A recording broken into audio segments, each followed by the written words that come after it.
India ने आज एक बहुत बड़ा मिसाइल टेस्ट किया है और ये मिसाइल बड़ा अजीबोगरीब है। ये असल में K4 मिसाइल इसका नाम है, लेकिन इसकी अजीब बात है कि K से कलाम बनता है, जो उनके न्यूक्लियर साइंटिस्ट थे, उनके प्रेसिडेंट थे, उनके नाम से है।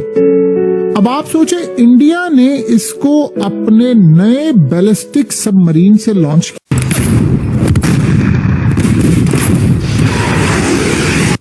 3, 2, 1, now, 1। भारत का पाकिस्तान पर हमले का ऐलान हो गया जी। एक एक्सपेक्ट किया जा रहा था, एक ऐसा माहौल बना हुआ था और आज उनकी तरफ से जो खबर शाया की गई है वो उससे भी चौंका देने वाली है। डीआरडीओ ने सोमवार को ओडिशा के चांदीपुर से 120 किलोमीटर रेंज वाले Pinaka long range guided rocket का सफल परीक्षण किया। इस खित्ते में बहुत कुछ हो रहा है और बहुत कुछ होने जा रहा है। लेकिन जनाब खबर यह है कि भारत एक नई एयर बेस तैयार कर रहा है जो कि पाकिस्तानी शहर भावलपुर से महज 40 किलोमीटर के फासले पर है। क्या थ्रेट्स हैं, आगे क्या होने जा रहा है, क्या हो चुका है और मुस्तकबिल का सिनेरियो किस तरह से हम देख सकते हैं। समाचार आया पाकिस्तान से कि पाकिस्तान के जो न्यूक्लियर कमांड अथॉरिटी वाले लोग हैं वो बहुत परेशान है। भारत ने जो मिसाइल जो टेस्ट की है, लिबरेशन आर्मी ने पाकिस्तानी फोर्सेस पर हमला किया है। बलूचिस्तान लिबरेशन आर्मी का दावा है कि इस हमले में उन्होंने पाकिस्तान के 8 फौजी हलाक किए और पाकिस्तान ने अपने एयर डिफेंस सिस्टम को खासतौर पे सरहदी इलाकों में LOC के आसपास पहले से ज्यादा मौसर बनाया है, क्योंकि छेड़खानियां आयरोज होती हैं।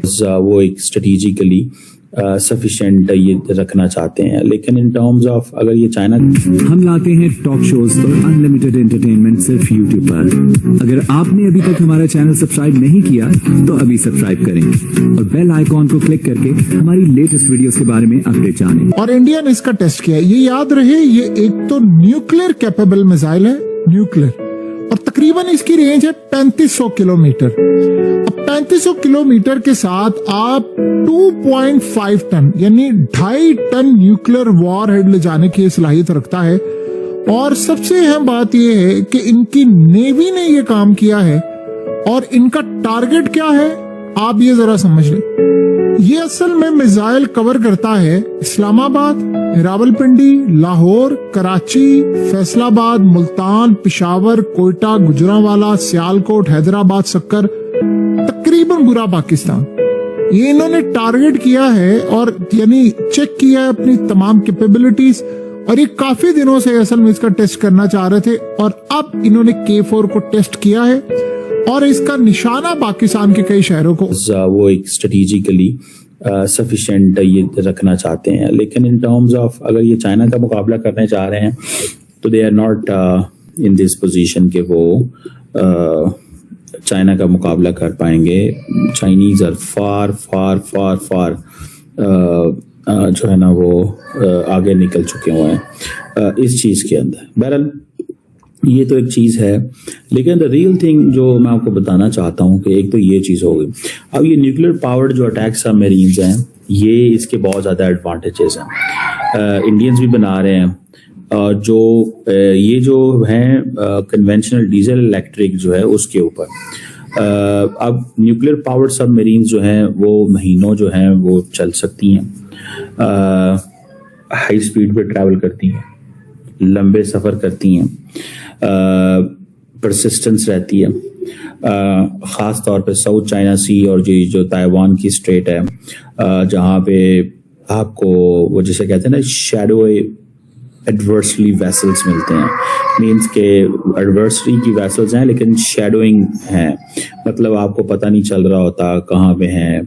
सी लेन्स यहाँ पे उनकी डिस्ट्रप्शन का फ्यूचर में खतरा है। याद रखिएगा this sea lane communication protection is not just कि ये नॉन स्टेट एक्टर्स का मसला नहीं है, फ्यूचर में ये स्टेट्स भी इसको देख रही होंगे। और आपको पता है for your economic dependence uninterrupted maritime trade चाहिए।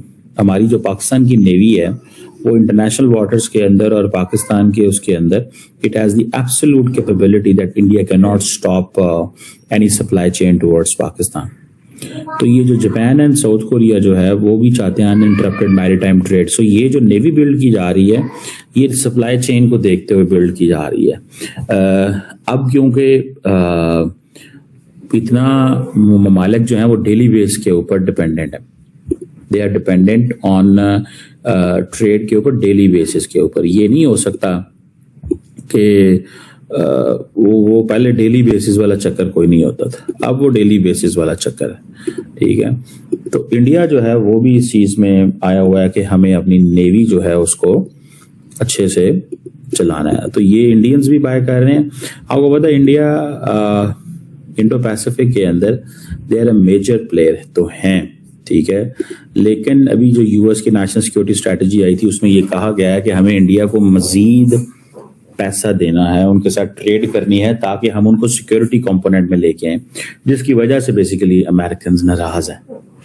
समझ रहे हैं आप बात, जिसकी वजह से अमेरिकन नाराज हैं इनसे, ठीक है।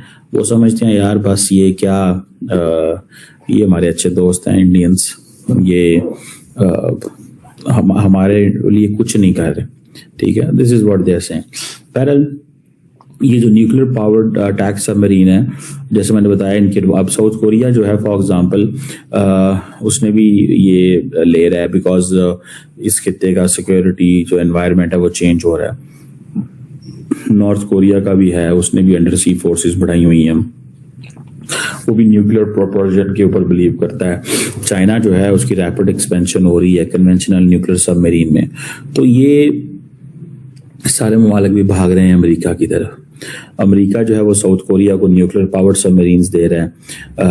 ये अक्टूबर 2025 में फाइनल हुआ, उससे पहले उसने ऑस्ट्रेलिया को दी, ठीक है जी। तो ये चीजें जो हैं वो देयर और जो साउथ कोरिया की जो वर्ल्ड क्लास शिप बिल्डिंग है दैट इज देयर। अब ट्रम्प ने भी कहा कि मैं भी ये शिप बिल्डिंग इंडस्ट्री चाहता हूँ। तो this is in front of us. अब देखते हैं कि हाउ इट गोज, कि यूके जो है और ऑस्ट्रेलिया और ये ऑकस का क्या फ्यूचर बनता है। लेकिन जिसे वो कहेंगे ना कि एक माहौल जो है वो इंडो पैसिफिक के अंदर बन रहा है। तो तमाम ममालिक जो हैं वो शिप यार्ड्स में इन्वेस्टमेंट कर रहे हैं, इन चीज़ों में इन्वेस्टमेंट कर रहे हैं। अमेरिका भी जो है उसने भी कहा है कि हमारे इंडस्ट्रियल चैलेंजेस हैं। चाइना इस हवाले से आपको पता है काफ़ी ज़्यादा इन्वेस्टमेंट कर रहा है। जापान जो है वहाँ पे भी डिबेट बहुत तेज़ी से बढ़ रही है कि जी हमें वो जिसे कहते हैं नेक्स्ट जनरेशन एनर्जी सोर्सेज जो है वो चाहिए। और डिफेंस ऑफिशियल्स जो हैं वो जापान के, लेकिन मानिए अगर लड़ाई खुदा ना खास्ता फिर होती है तो पहली टारगेट हमारी होगी आसिम मुनीर जिस भी बंकर में घुसा है, 5 के 5 बंकर हमको उड़ाने पड़े हम उड़ा देंगे। हमने जो है आपका नूर खान का एयरबेस में जो कमांड पोस्ट था उसको भी उड़ा दिया था। जो मुरीद एयरबेस में कमांड पोस्ट था उसको भी हमने, जो ड्रोन कमांड पोस्ट था उसको भी हम अपने रफाल के स्पाइस बॉम्ब्स और ब्रह्मोस क्रूज मिसाइल से हम उड़ा पाए थे। तो इनका ये सोचना कि मैं सिंगल पॉइंट कंट्रोल कर लूंगा, चाहे पाकिस्तान का आवाम मरे न्यूक्लियर वॉर में, अपनी फैमिली तो इन्होंने भेज दी है अमेरिका और खुद भी अमेरिका की ड्यूअल सिटीजनशिप लेके बैठे हुए हैं कि मैं तो वहां भाग जाऊंगा। एक तो ये सिंगल पॉइंट कंट्रोल हम बिल्कुल वही देख रहे हैं जो गलती आपने 71 में कही थी वो गलती दोबारा हो रही है। नंबर दो उस वक्त भी 1971 के वक्त में आपको याद होगा कि जो याह्या खान थे वो Richard Milhous Nixon president of the United States के बहुत चहेते और क्लोज हो गए थे। कैसे? क्योंकि उन्होंने चाइना और अमेरिका के बीच में देतौं कराया था। वो जो हेनरी किसिंजर आए थे, फिर पेट खराब हुआ, फिर वो बीजिंग गए वहां से, तो मतलब बड़े चहेते वो भी बने हुए थे, जैसे कि अब ये चहेते बन रहे हैं डोनाल्ड ट्रंप के। तो आपको ये वीडियो कैसा लगा कमेंट बॉक्स में जरूर लिखिए। इस वीडियो को लाइक कीजिए, शेयर कीजिए, सब्सक्राइब करना ना भूलिए आपके चैनल EFC और जेड को। मिलते हैं अगली वीडियो में। जय हिंद।